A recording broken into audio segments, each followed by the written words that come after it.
Hello, everybody, and welcome to this episode of the Real Life Sex Chat Show. I am your host, Danielle Love, founder of the Sacred Sexual Energy Body of Work and also Diabetes Dominator Coaching. Here today with very exciting guest for me because I'm excited because I love me some Nory. So I'm going to read you her bio real quick and we're going to get right into the story. So Nory is the self-trust catalyst for women leaders embodying their most authentic and abundant selves with confidence, consistency, and courage. Oh, I love that. She is a reading addict, tea drinking, pole dancer, obsessed with Dragon Ball Z and all things leading to authentic self-mastery. So Nory, thank you for agreeing to come chat with me today. How are you feeling? I'm feeling great. Actually, I love hearing that bio because that really is me. Yes, I know. And I love it too because I always say when I'm doing these interviews, because sometimes I'm interviewing somebody who I never spoke to prior to getting on here. And sometimes I'm speaking to somebody who I've had previous interview or chatting or whatever with. And so the fact that I know a bit about your background, I'm just excited to get to bring this out more and share it more. So we were talking off of the recording about self-trust and how self-trust is such an integral aspect of being able to express your sexual and sensual self. So maybe we can start off by your journey, going back a little bit to maybe you weren't full of self-trust, maybe you weren't pole dancing, so how did you get from there to this embodied goddess where I'm looking at you right now? I love that. Okay, so my journey to self-trust, I think I've always been on this journey, right? And I hadn't really realized that that was the journey I was on and how that would shape me and it would shape the work that I do and really how I live my life essentially. So I started this, it's a little challenging for me to pinpoint exactly like how back I went to this journey, but I'll talk a little bit about pole dancing because that's something that really require a level of some trust for me to experience. Like I used to joke that if college didn't work out for me, I would just go and be an exotic dancer and see what happened. But I was joking. I wasn't really serious. I wasn't really serious, but I've always had this kind of like just appreciation of the human body, like the female body and all the awesome things that we do. I mean, I'm currently expecting a baby right now. And that to me is like so bizarre that somebody letting me have a kid. That's crazy. Miraculous. It's a whole thing. And I remember, being younger and I would go to like strip clubs and stuff. And like, I would like see the exotic dancers and I'm like, how do they do all this stuff with their bodies? And I was just so enamored by pole dancing, right? And just not just pole dancing, but also sensuality and feeling comfortable in your own skin. I grew up around people that didn't have that comfort actually. And I myself didn't have it for many, many years. It wasn't, I think 2016, 17, maybe 2018 was the first time I went to a beach and I had on like a thong bathing suit because I was so subconscious about being dressed like that in public. I grew up in a family that I lived close to the water. I lived close to the beach, but my aunts, they will always be like, put some shorts over your bathing suit as a form of protection, as a form of, you don't know what people are going to say or people are going to do, or you don't know who's looking at you, right? So I ended up growing up with this subconscious beliefs and borrowed beliefs around what safety meant like for my body and how covering my body was a way of keeping me safe. So part of me trusting myself has been allowing my self-expression to be what it is and to be unapologetic and not be scared of what people are going to think about me and what they're going to say about me. So pole dancing, I started pole dancing in 2016. And at the time, it was kind of beginning to be like acceptable as a society to do that type of stuff. And I remember some of my friends just joke about it, like, oh, you're doing a little stripper dance and stuff. And it was uncomfortable for me to hear that. And I would kind of laugh it off, but secretly I was like, oh my God, this is so cringy. And then when I would post it on social, I was like, oh my God, what am my family gonna say? What are they gonna think? Like all these things were like bubble up for me because I was like, this is looked down upon, right? This is not something that's celebrated. And people make fun of it, right? Like people really mock it. They have no idea how much work it takes to do it. But that's a general humanity thing, that if people, when they're insecure, they mock things that they don't understand. So that's, I think that's actually an important point. So continue, yeah. But yes. Yeah. So it was kind of like, okay, I'm doing this thing that I really, really enjoy and I'm really good at, but the people around me aren't necessarily as supportive of it as I would like them to be. And that's having an impact on me and how I navigate this journey. So one thing about my personality style is that people cannot dim your light, right? So I've always been the type of person that people tell, oh, you're doing too much. I was actually talking to my husband about this yesterday. And I was telling him about this place where I used to work at. And somebody was like, you're doing too much. I'm just here to get my check. And I've always heard that type of language. And the women that I attract, they have heard that language too. Like we are the people that show up to interviews with feathers and stuff. Like right. that's the vibe, right? Yeah. And everybody can get it. So and those are the people I want around me all the time, just to be clear. Because I mean, I'm one of those people too, but no one ever told me I was too much. They might have acted in a way or pulled themselves away from me, but no one ever said it to me. But in generally speaking, if you know me, I'm one of those people too. And I don't care. Like if you don't like what I'm doing, then you need to remove yourself, because it was some type of meme. It's like, am I doing too much? But then you need to go find less. Like that's my right. That part. So growing up in that type of environment and experiencing that language and hearing that really impacted my ability to trust myself and to really impacted my ability to be authentic to who I was, because I felt that there was something wrong with that, or it wasn't the right way of doing it, right? So pole dancing was really a way to just kind of let go of some of those ideals and release some of those borrowed beliefs. And it just be like, you know what? I love to do this. I'm actually really great at it. And I have fun. It's one of the funnest things I do. And I do it for myself, because people used to be like, oh, you do this for your man. Girl, in all my years of pole dancing, I might have pole danced for JP like twice or 3 times. Like, like it was an idea that I did for me. And I enjoy that, because there was so little I felt that I did for myself on a conscious level that pole dancing became that. And the more I did it, the more like obsessed I became with it, and the more open I was about it, right? And part of pole dancing is you can't be wearing all these clothes. You can't have no sweatpants, because you're going to slide down the pole and you're going to hurt yourself. So like there is this nakedness that's embedded into the art. And one thing people don't realize, especially people that don't pole, is pole would not give you anything you haven't earned. So if you start pole dancing and you stopped, when you get back on that pole, guess what? You got to build those muscles all over again.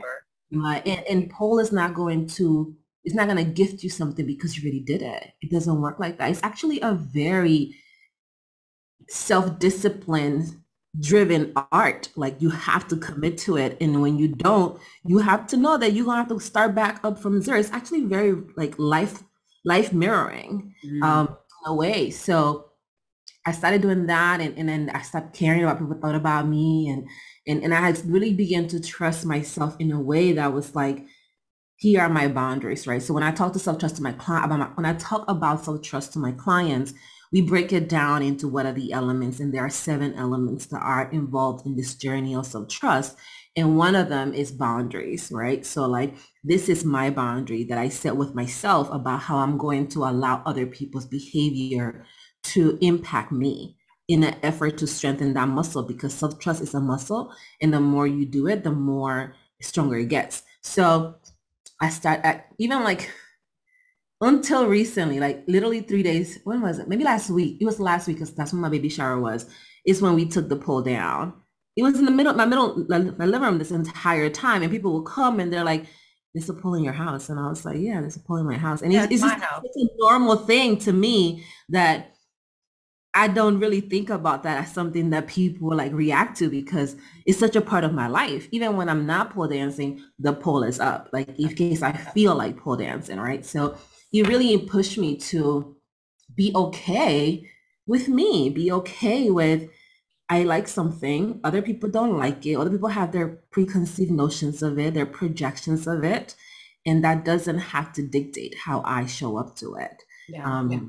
And I take that same methodology, that same process with everything that I do, actually. So yeah.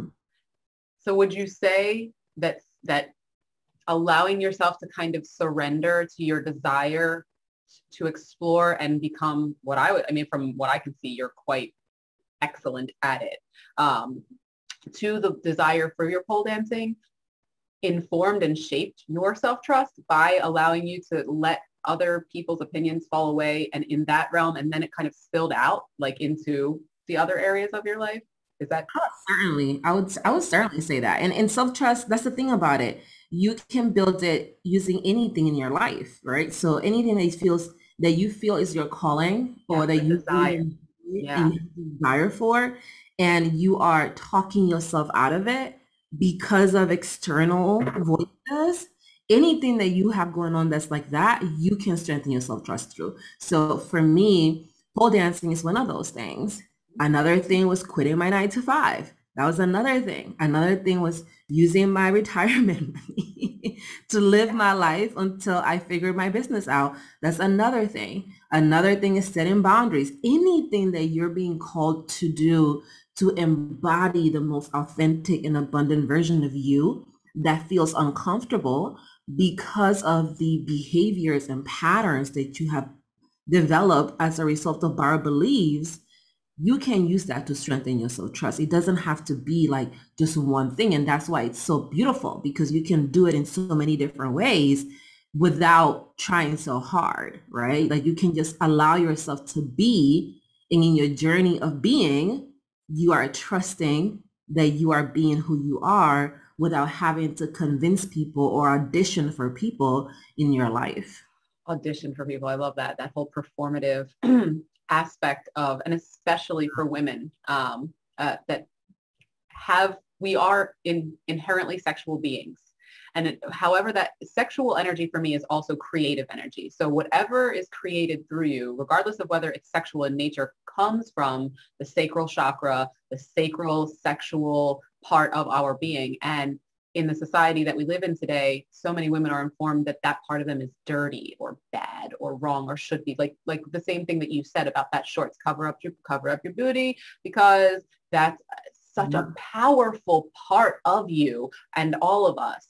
And we're so conditioned to repress it and perform in a way like, oh, I don't have those feelings. I just, this is like, we all need to move into that acceptance of that part of our being. And so can you talk a little bit about, and I don't know if it affected, but did the pole dancing and trusting yourself and coming more and leaning more into that part of yourself that was fueled by your desires, did that affect or increase your sex life with your man? Or was that already popping and you all didn't need any help with that? Depends on who you ask. I'm only asking you, unless JP is going to come rolling into this interview. He'll be like, I don't know. The thing about sex is that growing up, I actually looked at sex and utilized it as a tool to get attention. There was a deficit of attention and love I felt growing up, that when I got older, when I started having sex, it was just kind of like my way of being different. Like I was the person that's always down for anything. Like I'll try whatever at least once. And that type of energy. And it wasn't always rooted in like, I desire to do that and that's who I am authentically. It was more rooted in, this is how I get attention. This is how I attract things. So I continued the behavior even when at times probably it wasn't the healthiest and it wasn't that I really wanted, right? So now as I look at this and I've done work around who I am authentically and who I am not, and I've explored these ideas, I can say that, but in that moment, you couldn't tell me different, right? So like, I think that my relationship with my body and sexuality was actually not as healthy because I was pretending to be the person that went against the norm. I like to go against the norm. It's something that is as part of my rebellious spirit. But sometimes going against the norm means doing some shit you don't really want. Can I curse on here? Yes, you can say anything you want. I want to do just for the sake of rebelling. And it is such an embedded pattern that I don't often stop to think about, why am I rebelling against this, right? What's driving that behavior? So earlier in my life, a lot of my sexual freedom and sexual promiscuity, as people will call it, was because I was just like, this is how I get attention. This is a form of controlling something that puts me in charge. This is a form of me being like, I'm in charge because I can utilize sex to do that. And in college, like, you know, people have terms for that, you know, and be like, oh, you always acting like a hoe and da da da da da da, and those people have called me those terms before. and the thing about that is, like, I always thought, like, how you gonna be with somebody that you haven't be intimate with? Like, how you gonna know you like how they treat you and they touch your body and what's like? So like I understood where they were coming from because they were projecting their beliefs, but at the same time, I was like, just because you're not secure enough in yourself to do these things doesn't mean that I'm not. And even if my intention behind the action was not rooted in love and compassion and kindness, it taught me a lot about my body and the things that were important to me. So JP and I really, this is actually hilarious because before I joke about this, before we were boyfriend and girlfriend, he was just someone that I really enjoyed sleeping with. Like, we just had really great chemistry sexually, and everything else came after that. That's exactly how my marriage began as well. My marriage began with the intention of a one-night stand. That's what both of our intentions were. We met in Cancun, Mexico, at a nightclub, not knowing where either one of us was from. And we were trying to have a one-night stand, and that was 15 years ago. So trust me, I hear you. And we had sex for a while without being in a relationship before anything. So we have that very much in common. So yeah. Exactly. So it's like you talk to this, you deal with this person. I was like, this person is really attractive. I find him very physically like appealing, and I would like to sleep with him. And that literally was me, and like in my mind, right? And it happened. And then we didn't really talk to each other for like 2 years. Oh my God. 2 years. I think it was 2 because then I was like, I had gone back and forth with this ex I had at the time. Life happened. And suddenly we were reconnected on Facebook. And next thing you know, we were like, I was like, yeah, let's hang out. Sure. And at the time I joke because I'm like, I didn't know you. You could have been a serial killer that I let in my house.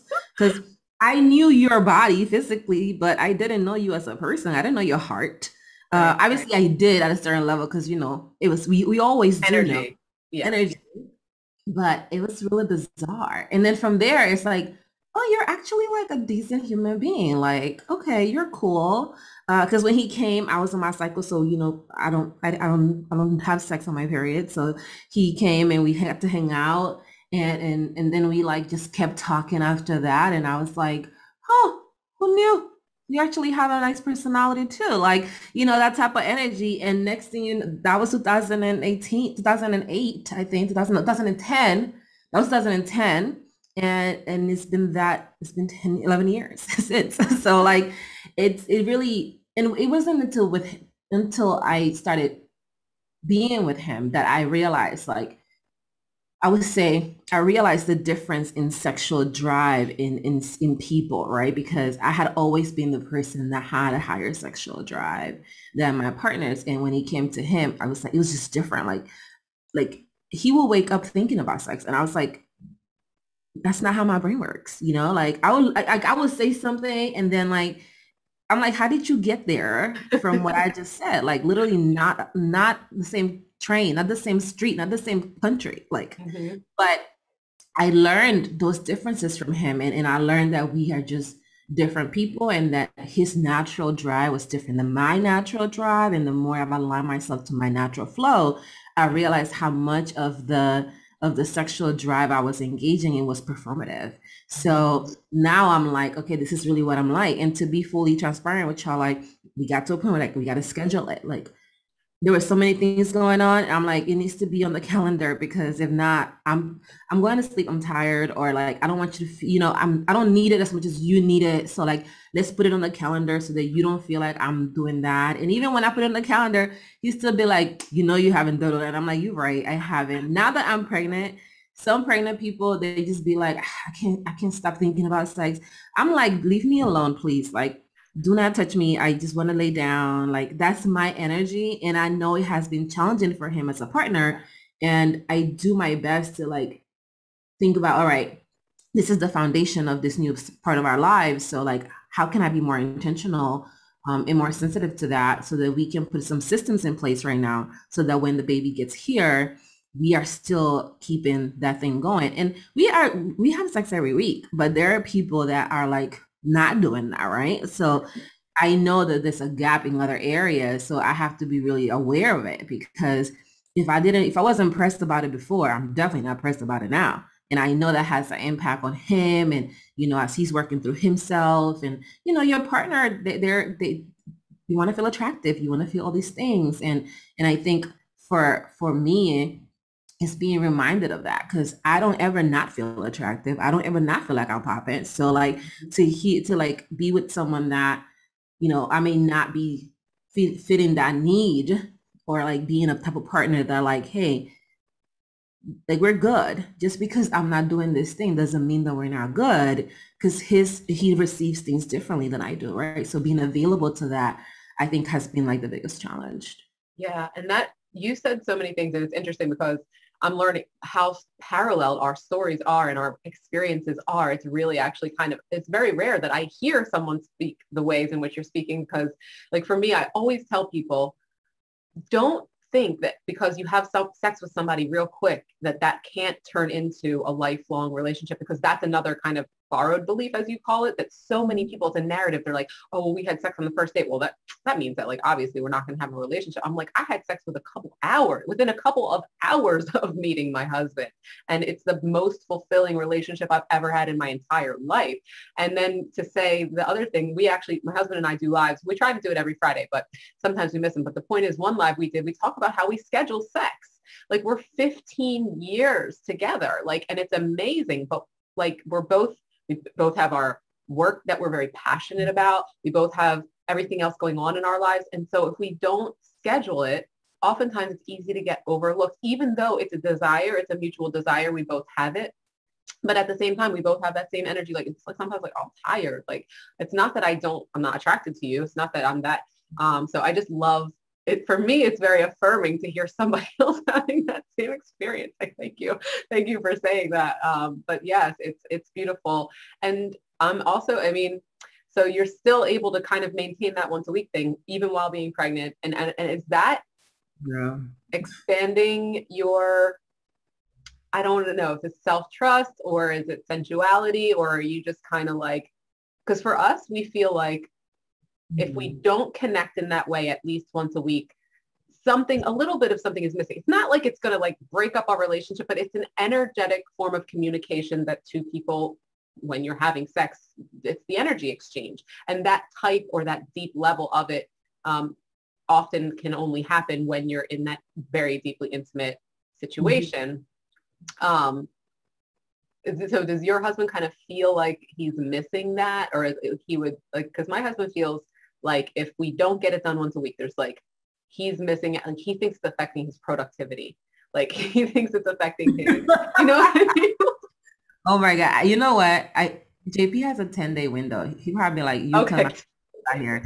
But he got like 10 days before he'd be like, this is enough. Like, what's happening here? Right.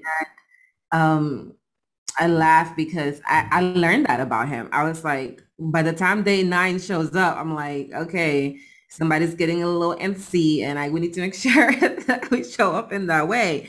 And the fascinating thing about pregnancy, right? Like, this was something that we already were working on before entering into the pregnancy, right? So now you add a pregnancy, and I'm a first time mom. So this is like a first pregnancy, and I'm learning all this shit about my body. And it's like all these things are changing every single day. And the truth is, I don't have bandwidth to keep his penis in my mind while I'm growing a human. Like, I just don't have it. So like, how do I create it? right? So how do I look at it outside of like, it's just his sexual needs versus this is how my partner connects with me and this is something that's important to him.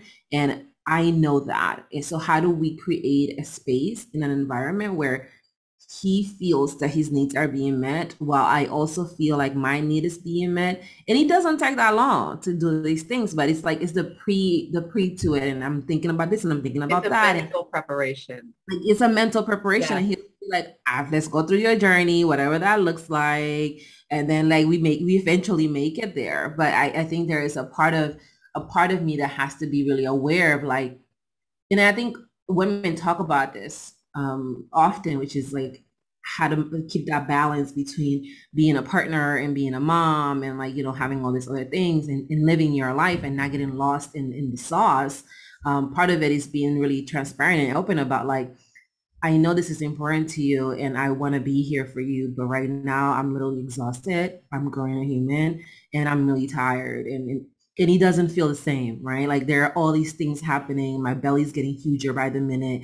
There's not a comfortable position in sight. Like I don't even know what to tell you. So just being honest about what it's like to experience pregnancy in my body, I think has allowed him to be more patient with me and to give me more grace. And then when those moments show up, I'm like, hey, it's been a few days, it's been a few weeks, like maybe we should do it. Like we can have that conversation, but it is about number one, trusting that there are many ways to get to the end of the destination. And number two is being available to explore those ways without talking to yourself with guilt and just being like, this is where I'm at. Like, this is not personal.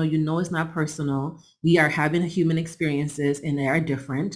You're not carrying this baby, so you're having a different experience than I am. And that's okay because you're doing other things that I don't get to experience. And that's also fine. But that means that we need to just be more open about what this journey looks like for the both of us. And I think I don't take on the role of checking all the boxes for people in my relationships. I'm like, right now, this is what I'm like. I'm learning what it's like to be this person. You look at me and you're like, I didn't know you were doing. I'm like, I didn't know I was doing that either. Like we are both learning at the same time and being available to that process. And I think sexually, there are some things is important, right? And you want to be able to help and continue to meet the needs of your partner in that way, especially when you are in a monogamous relationship. But at the same time, you're like, hey, this is what it is. Like this is part of what you have chosen. So you have to know what's going on. So I think it's more key to trust yourself to express how you feel without fear that this person is not going to understand it, without fear that this person is going to treat you differently, and instead trust that you have manifested a partner that is on your side, that is going to support you, that's going to understand where you're coming from. And even if they don't understand it, that's going to be available to create an environment where you can be where you are with as much ease as possible. And he is that person, he's like, whatever you need, you don't have to work, you don't have to do none of these things. Like you're growing a baby, you can do whatever you need to do.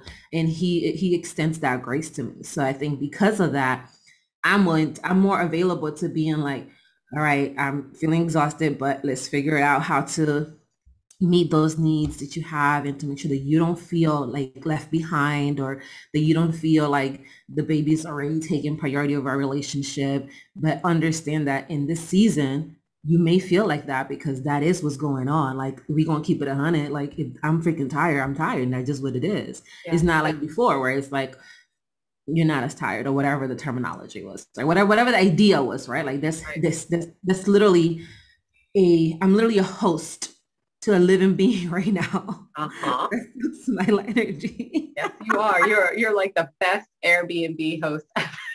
I'm literally an Airbnb host right now. Nory, she's an Airbnb. Oh my God.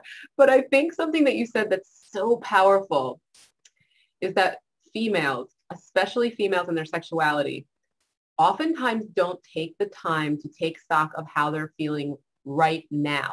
So knowing that you just said the seasons, right? And sometimes a season can be like a week, and sometimes a season can be like a whole season, a couple months. But the point is the checking inward with how you're feeling right now, even if you do have the things scheduled, even if it is expected, or, you've been doing it this way for X amount of time or X amount of months or X amount of years. That doesn't mean that that's the way that you are going to feel fulfilled and seen and validated, and the ways in which you need to feel energetically to have the good, generative, fun experience of sex.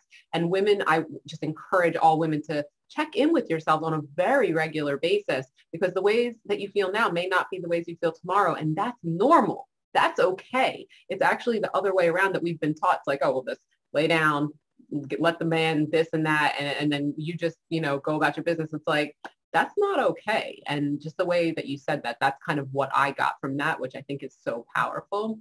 Mm-hmm. And so with all of that, like I was going to say, as a self-trust coach, which you are an incredible coach, what would you tell women, any women who may be watching this, who maybe are in a relationship with whomever their partner is, and it is monogamous, because I can't really speak to that, at least not right this moment in my life, that feel like the sex is not centering them in any, like it's more centering the partner, and they would like to be able to bring that more to them, but they're not sure how to like start doing that. Do you have any advice for that? Yeah, that's literally my life. I'm the one that is centered on and not him. So I can speak to that. Number one, I would say one thing I teach my clients is you got to practice radical responsibility. And that is this idea that you are responsible for yourself, for how you show up in spaces, for what things you entertain, what thoughts, feelings you entertain. But you're not responsible for anything else, right? So with that being said, if your partner feels a sense of rejection, you're not responsible to address that. Like that's your partner's responsibility, because you come as wholes into the relationship, and as a whole, you get to help each other be better. So number one, if your partner is dealing with that type of stuff internally, like y'all got to talk about that shit. Like what's going on here? And my husband and I do. We both grew up without our fathers. So we talk about how that impacts our relationship with each other and our unconscious expectations of one another when it comes to meeting our needs. Like you got to be able to go there, because if you ain't going there, then what the fuck are you talking about? Mm-hmm. So that's the first thing I would say. The second thing is you are in a partnership, and this person that you have chosen to be in a partnership with has needs, and they also, y'all made an agreement. Like what are the key markers of y'all agreement? Was sex one of the things that y'all agree y'all were going to be, non-negotiable about?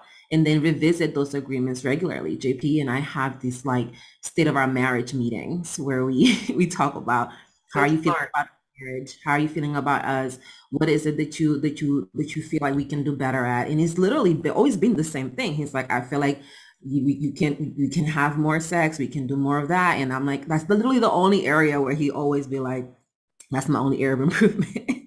And I'm like, if that's the only thing you're like talking about, then I think we're doing well. But also, this is the area where we do need to talk about more, right? And be more transparent about what that looks like for me and him. And it is because the more I discover who I truly am, and I release the pretentious patterns I was engaging in, the more I notice that I have to be more intentional about these things, because I actually wasn't like that. Like I was pretending to be like that.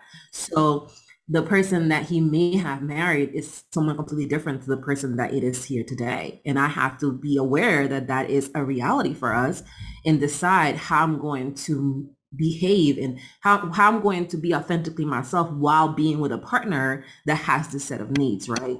And does that mean remaining monogamous? Does that mean like, being open to other options so that he doesn't feel like his needs are not being met?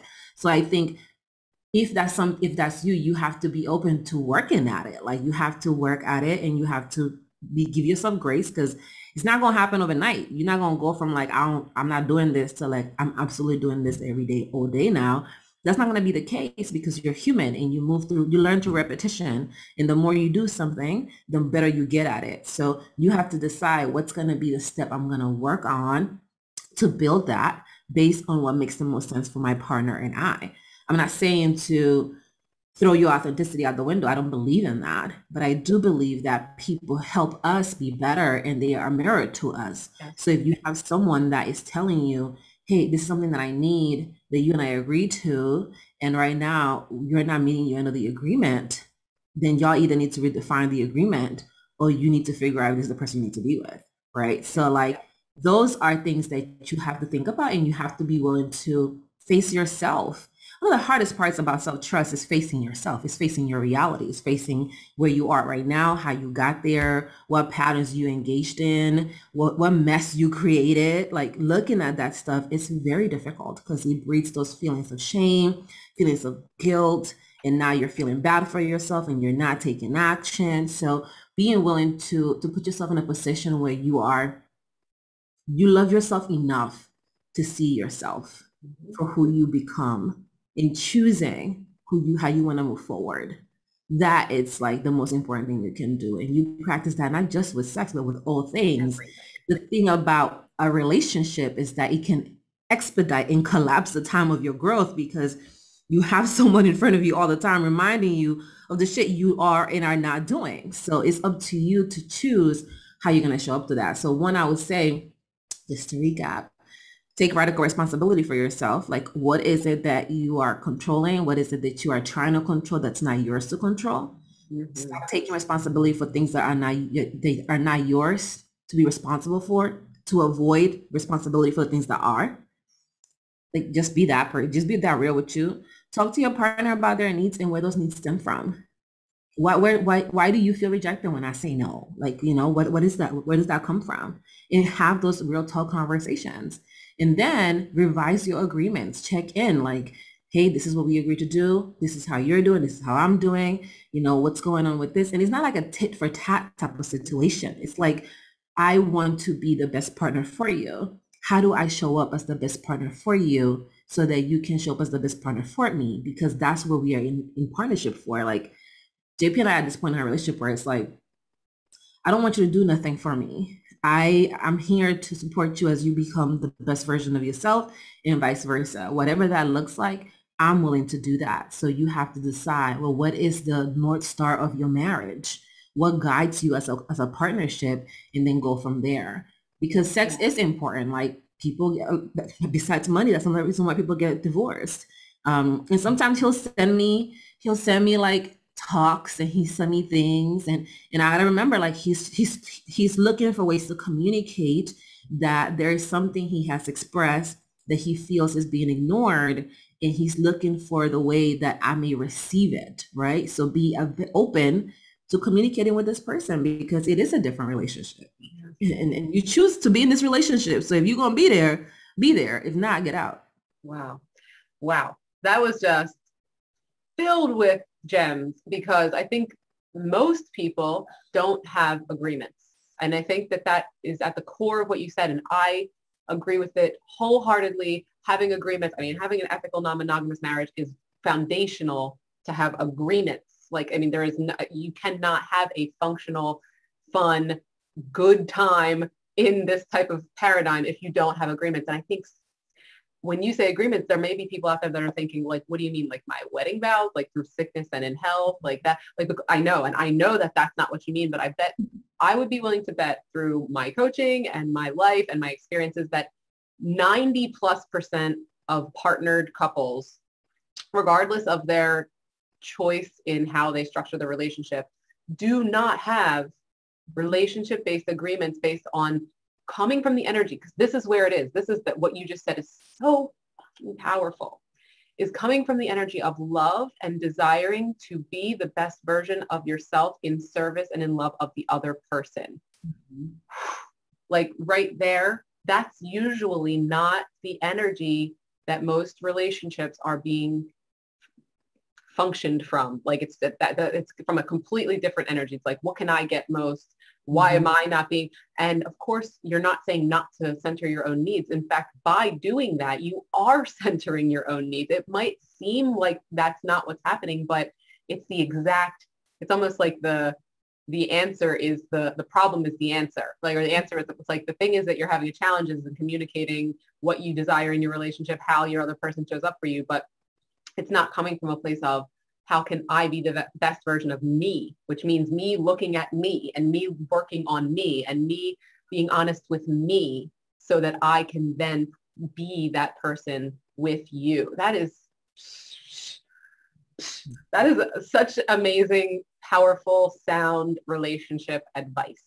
So you need to work to get there, Daniel. Like I think people assume like that's how the package is gonna arrive like that. Like I'm talking about that now. JP and I have been dating for 10 years. We have been boyfriend and girlfriend since like 11 years. It's been 11 years and we've been married for 6 years. So like we just got to that place not too long ago when we began to look at ourselves and explore our childhood and explore our beliefs and explore our challenges. Like, you know, even with business, like that flared so many things, like, you know, just learning to be of service, learning to honor your intuition. Like it just teaches you so much about yourself and how much you don't value of you because you are used to rejecting you and you reject other people, right? And I think a lot of us grew up, a lot of women grow up looking at sex like a reward. It's not a reward, right? And it's like, okay, well, like you did something good, so it's your birthday. I'm gonna do this for you. Oh yeah, like birthday blowjobs or something. No, and listen, no shade if that's your thing. Like I'm not throwing shade, but again, I agree that's not the energy you have to do it. You get to do it. It's not, and it's also like not one thing I had to work through is looking at it as a chore. Like, oh, this is something I have to check off my list. And it's like, no, you can enjoy this experience. And I think that there are some of these things when you begin to dive deeper underneath these layers and get more into honesty, uncomfortable honesty about how you view these things, that it's like, no, this is not just about checking a box. You can enjoy this experience too. It's also enjoyable for you too. And I think because so many women feel like it may not be, or they're so focused on like, oh, I just got to do this for him, or I'm just doing this for them. Like they don't give themselves an opportunity to enjoy the experience, and they don't allow themselves to be in that experience. And these are beliefs that Bara believes that I'm currently shifting through, I'm currently working through, right? And just being like, I enjoy sex too. And because I talked about bringing this full circle, I talked about that rebellious spirit earlier, right? Where like I'll rebel against the norm without questioning where that rebellion comes from. Part of why I was so sexually open earlier on in my life was because I was rebelling against the idea that women are supposed to be not that, right? Women are supposed to be like, you know, prim proper, don't do none of that other stuff. And now that I'm discovering who I am, I see myself shifting to the other side of that, right? And it's like, okay, that's not me either, right? So how do I bring myself to that point of equilibrium where I am allowing myself to have a sensual experience and to enjoy that experience, and through that process, share that experience with somebody else that also enjoys that experience too. So it's like, you have to explore both sides of the spectrum because ultimately they are a part of the same thing. You're looking at the same coin and you just can't ignore them, right? Like you get to enjoy this experience. And if you go at it from, I enjoy sex, I enjoy, you know, pleasure, I explore the things that bring me joy and that are pleasurable to me, then I can share this with other people. And sex is one of those things. But what happens when we don't trust ourselves is that we don't allow ourselves to enjoy the things we enjoy. Like I mentioned pole dancing and how I had to work through that because people didn't like it, even though I liked it. You can't reject yourself so that you can then share those things that you enjoy with other people. And the reason why it can be hard with sex is because we are being conditioned to believe that only men enjoy it. Only men are allowed to enjoy it. When you enjoy it, you a hoe. When you enjoy it, you being fast. When you enjoy it, you're not being a prim proper lady. You're not being a lady. When in reality, everybody enjoys sex, right? So like if you just allow yourself to see that, and I'm saying this more for me than for y'all, to be quite frank. If you allow yourself to see that you also enjoy that experience, then it's less of a mental battle. It's like, yeah, I enjoy sex too. So yeah, let's do it. Let's have sex now. Let's bond with each other like that. And you allow yourself to see this person in like their more raw animalistic nature, and they're seeing you in that same way, and you get to like really connect with them. Like, yeah, I do band with you as a person, and I get to see you. Like, this is a beautiful part of that process because we get to do all these other things. So I think trusting yourself is about allowing yourself to enjoy what brings you joy, no matter what, and to allow yourself to share that with people that you love. And sex is one of those things. Wow. I obviously could sit here and talk to you unendingly about this. So good. I didn't know I just want to about sex. I'm glad you're having a good time too. But in the name of time and people watching and people got things to do, I was gonna say, I mean, and you don't have to have anything else to say because you've said so many powerful, literally life-changing things that if folks would examine them would undoubtedly shift their energy and their lives and their relationships with sex. But is there anything else that's on your mind that you wanted to say or that you wanted to kind of get out there, gems of wisdom, anything else in the Nory mom brain that wants to come out? My clients call those Nory-isms. They're like, they're my Nory-isms. I would say the one thing I really want people to walk away with from this conversation and from like everything I've shared with y'all is it's okay to enjoy yourself. It's okay to have pleasure and to embody that pleasure part of you, because that's really where the meat and the juice of the seasoning of life lies, is when you are enjoying yourself. Too many of us are so accustomed to the normalization that life is supposed to be miserable and we're supposed to have an attitude that when something feels good, we reject it out of pattern. Or you're waiting for something bad to happen because you think that if something good happens, then it has to be equaled out by something bad. Mm-hmm. That's another huge part of what I teach as well, because that's such a problematic thought. It's not true, right? Like you manifest what you put energetic attention to. So if you put your energy towards that, then that's what you're going to get. But ultimately, you get to have a beautiful life. You get to experience it. And it's not like I have to do this. No, I get to do this. I get to share in with a partner that loves me and appreciates me. And the reason why I get to do that with him is because I've done it with myself. Like you got to meet your own needs first. And then you can talk to other people about what the relationship needs. I come to my relationship whole. Mm-hmm. My job is to be whole on my own, so that I am not looking for my partner to meet something within me that I can only meet myself. Like I don't need him to save me. And I used to feel like I did because I didn't know that. And sometimes when you don't know unconditional love, you are threatened by it. And my partner came into our relationship with way more unconditional love for himself than I had for myself. And I felt threatened by it. And I felt that he didn't love me because the way I had learned to see love was so conditional. And you have to ask yourself, am I threatened by somebody else's ability and capacity to love themselves unconditionally and put themselves first? Am I threatened by that because I just haven't learned how to do that for myself?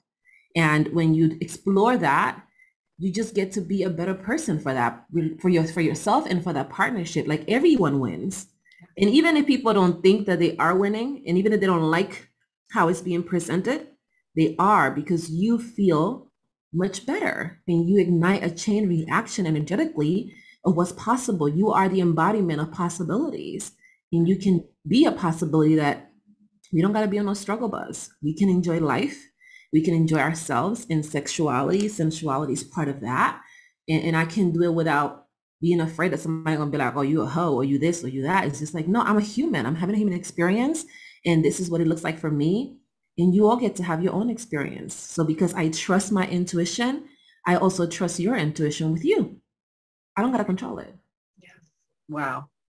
Well, now that I have been served at the Church of Nory for today, I am about to go out in this world, and like I literally feel filled up with I literally think the exact same way as you. I act the same way as you. I teach the same things as you, just in different containers and different things. So it's just, for me, it's so life affirming to be in community, in conversation with somebody about this and have that level of connection. So I thank you for your vulnerability, for your honesty, for your willingness to show up and say what's true, because truth for me is everything. And so you are a truth-speaking human being. And for that, I thank you. And I'm so appreciative. And for everyone else out there watching, I hope that Nory has opened up or expanded your mind or your awareness about the ways in which you are communing with yourself and how that is affecting how you are communing with others, and how you can compassionately begin looking at that to feel better, feel more joy, feel more pleasure without guilt, without apology, because that's really what real life sex is all about. getting rid of all the apologies, all the guilt, all the shame about expressing an actual integral God-given piece of yourself. So thank you, Nory. So thank you, thank you, thank you. And for everyone else, I will see you all on the next episode of Real Life Sex.